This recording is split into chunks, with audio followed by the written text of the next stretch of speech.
Glide out of the Tesla showroom with a new electric car, and you probably feel like you're doing your bit for the planet.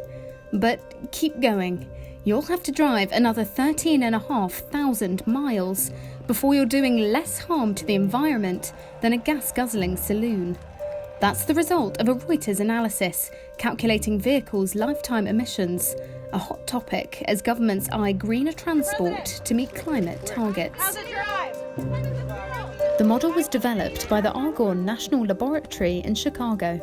It includes thousands of parameters, from the type of metals in an EV battery to the amount of aluminium or plastic in a car. Analysts say making electric vehicles generates more carbon than combustion engine cars, mainly due to the extraction and processing of minerals in EV batteries and production of the power cells. But let's not swear off EVs just yet.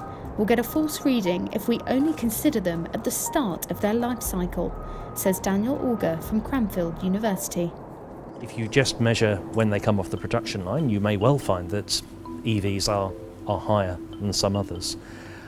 But you're not going to be burning the same amount of fossil fuel during the rest of the EV life cycle.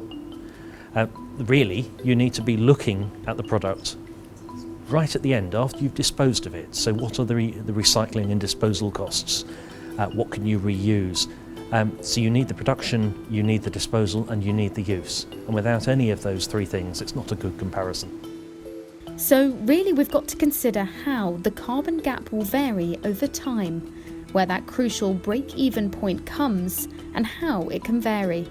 The payback period depends on factors such as the size of the EV's battery, the fuel economy of a gasoline car, and the power used to charge an EV.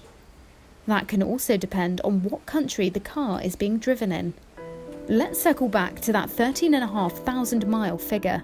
Reuters plugged a series of variables into the Argonne model to compare driving a Tesla Model 3 in the United States with a gasoline-fueled Toyota Corolla. But if that same Tesla was being driven in, say, Norway, which generates almost all its electricity from renewable hydropower, the break-even point would come after just 8,400 miles. Equally, if it was somewhere like China or Poland, which largely rely on coal-based energy, you would have to drive 78,700 miles. That may all sound like a lot of mileage, but EVs still generally emit far less carbon over a 12-year lifespan. Yes, EVs are very intensive at the beginning of their life cycle, but really you've got to add that to the fact that they're not very energy intensive when they're being used. They are better than an internal combustion engine then. With any product you've also got to think about the disposal costs, but the consensus does seem to be very strongly that EVs are a better option over the whole life cycle than a conventional internal combustion engine car, a petrol or diesel car.